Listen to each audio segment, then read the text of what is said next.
جی سوال.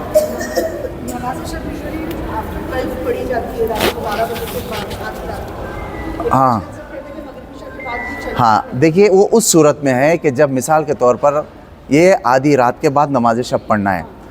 اب میں جو ہے سو گیا تو کیا ہے نماز صبح کی اذان کے وقت اٹھتا ہوں, یا نماز صبح کی اذان ابھی 10 منٹ باقی ہے تو تب میں اٹھتا ہوں, تو بہتر ہے 8 یعنی جو 8 رکعت ہے نماز کھلا وہ, اور 2 رکعت نماز کون سی شفا, یہ پڑھ کر سو جائیں. جب اٹھیں گے آپ نماز کے ٹائم یعنی نماز سے 5 منٹ پہلے تو آپ پوری نماز پڑھنے کا آپ کے پاس ٹائم نہیں ہے, تو لہٰذا یہ 1 رکعت نماز وطر جو ہے آپ پڑھ. ایسا تھوڑی ہوتا, اس وقت ہے جب نماز وقت نہیں ہے تو اس صورت میں ہے.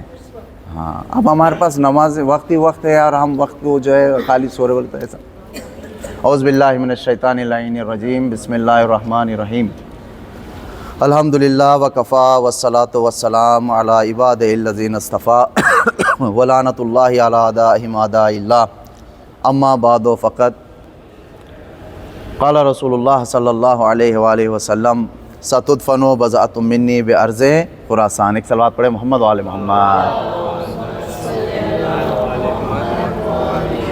رسول خدا ارشاد فرما رہے ہیں کہ ستدفن بضعۃ منی بارض خراسان, ان قریب میرے جسم کا ایک حصہ خراسان کی سرزمین پر دفن ہونے والا ہے.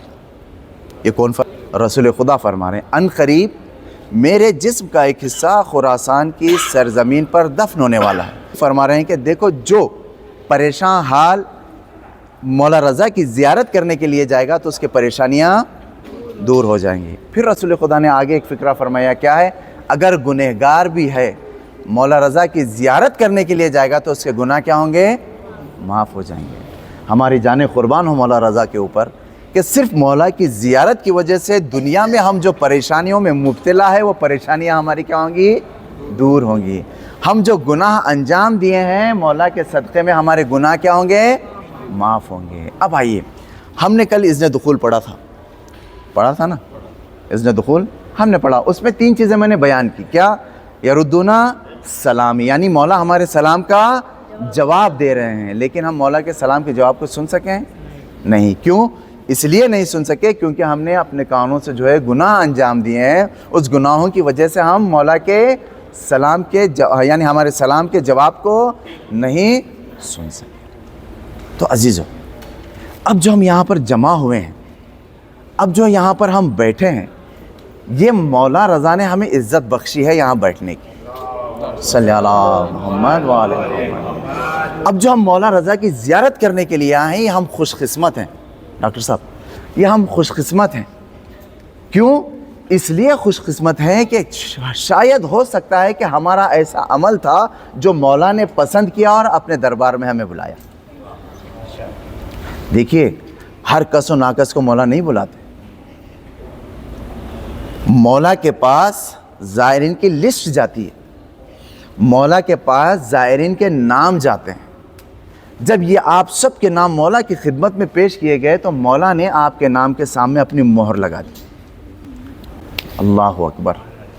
عزیزو, مولا کے سامنے ہماری زندگی کھلی کتاب کی طرح ہے. مولا ہمارے بچپن ہمارے پیدا ہونے سے لے کر اب تک جو ہم نے زندگی گزاری ہے وہ سب مولا دیکھ رہے ہیں. جب ہم گناہ کر رہے تھے مولا دیکھ رہے تھے, جب ہم نیک عمل کر رہے تھے دیکھ رہے تھے, جب ہم گناہ کر رہے تھے تو مولا دیکھ رہے تھے. مولا نے کہا کہ دیکھ, جو ہم گناہ کر رہے ہیں, مولا نے پھر بھی مہر لگا دی. کیوں لگائی, اس لیے لگائی کہ جو یہ میرا زائر میرے پاس آ رہا ہے, جب وہ میرے پاس آئے گا تو ایک سوال مجھ سے کرے گا, مولا میں نے جو گناہ انجام دیے تھے اس کے باوجود بھی آپ نے مجھے اپنے پاس بلایا. کیوں, اس لیے بلایا تاکہ جو ہم گناہ کو انجام دے رہے ہیں اس مولا کی زیارت کے صدقے میں, مولا کی جو ہم ذریعہ کو جب دیکھ رہے ہیں تو جب یہاں سے جائیں گے تو وہ گناہ سے ہم پرہیز کر سکیں. ہے یا نہیں؟ رسول خدا نے کیا فرمایا, میرے بیٹے کی زیارت کو جو گنہگار آئے گا اس کے گناہ معاف ہو جائیں گے. عزیز جان محترم, ہمارے جو گناہ صغیرہ جو معاف ہونے کے قابل کے گناہ تھے وہ ہمارے معاف ہو گئے ہیں. اسی وجہ سے ہم یہاں پر بیٹھے ہیں. اب جب ہم یہاں پر بیٹھے ہیں, اس دیوار کے پیچھے مولا کی قبر, مولا کی इस दीवार के पीछे मौला की कब्र है। आप सुनिएगा, एक बात मैं आपके सामने अर्ज करूं, गौर से सुनिएगा। आपके सामने मेरी ज़िंदगी, मैं सुबह उठा, उठने से लेकर रात में सोने तक आप मुझको देख रहे हैं। मैं क्या कर रहा हूँ, मैं कहाँ जा रहा हूँ, मैं गुनाह अंजाम दे रहा हूँ, मैं फ़लाँ को गाली दे रहा हूँ, फ़लाँ की ग़ीबत कर रहा हूँ, फ़लाँ की चीज़ कर रहा हूँ, फ़लाँ को बुराई कर रहा हूँ, फ़लाँ का माल ले रहा हूँ, फ़लाँ के हक़ को छीन कर खा रहा हूँ। सब देख रहे हैं। आप देख रहे हैं या नहीं देख रहे?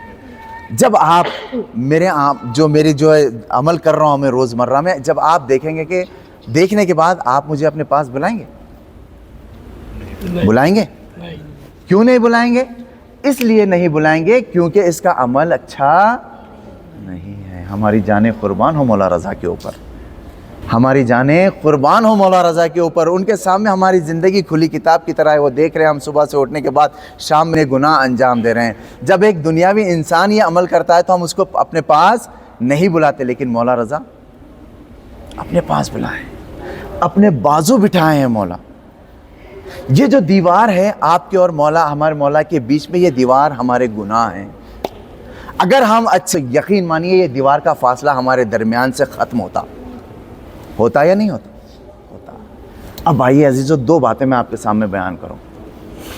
इसमें नहीं मालूम दूसरी मरतबा आए हैं, पहली मरतबा आए हैं, तीसरी मरतबा आए, नहीं मालूम कितने लोग आए हैं। रिवायत में है कि 70,000 फरिश्ते मौला रज़ा की ज़ियारत करने के लिए डेली आते हैं।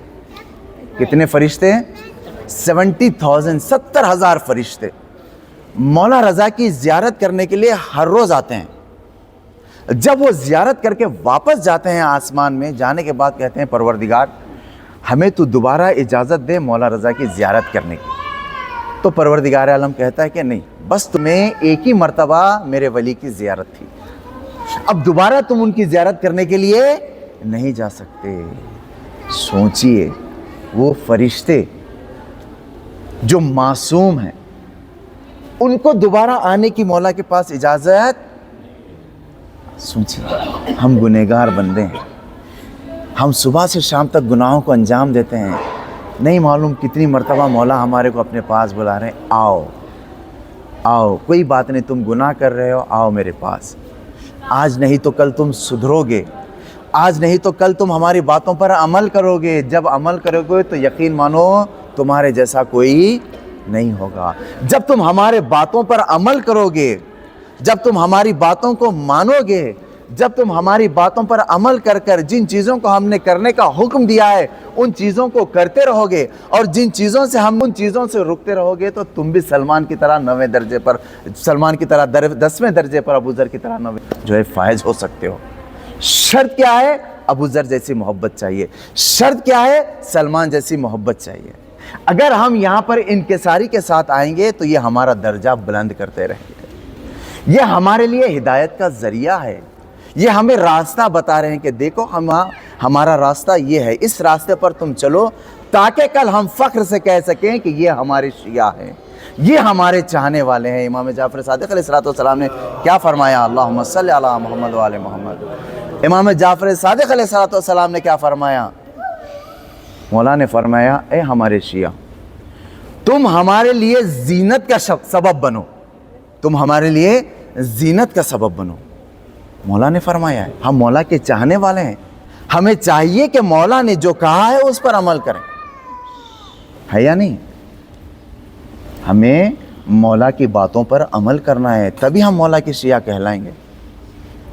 मौला ने क्या कहा? कूनू लना ज़ैना वला तकूनू लना शैना, तुम हमारे लिए जीनत का सबब बनो, ना कि ज़िल्लत का सबब बनो। मौला इमाम जाफ़र सादिक़ अलैहिस्सलाम ने फरमाया। अब आइए एक मिसाल देके मैं समझाता चलूँ, अपनी बात को यहीं रोकूँ। अब आप आए हैं मौला रज़ा की ज़ियारत करने के लिए। अब आए हैं हम उस जगह पर आए हैं जहाँ मौला की कब्र इस दीवार के पीछे है, जस्ट पीछे। अजीज़ों, जब आप किसी को दावत देते हैं, किसी को अपने पास बुलाते हैं, किसी को इनवाइट करते हैं, जब वो आपसे मिलने के लिए आता है, जब वो आपके घर आता है, तो आप उसके बाजू बैठते हैं, आप उससे बातें करते रहते हैं, है या नहीं? दस्तूर है या नहीं?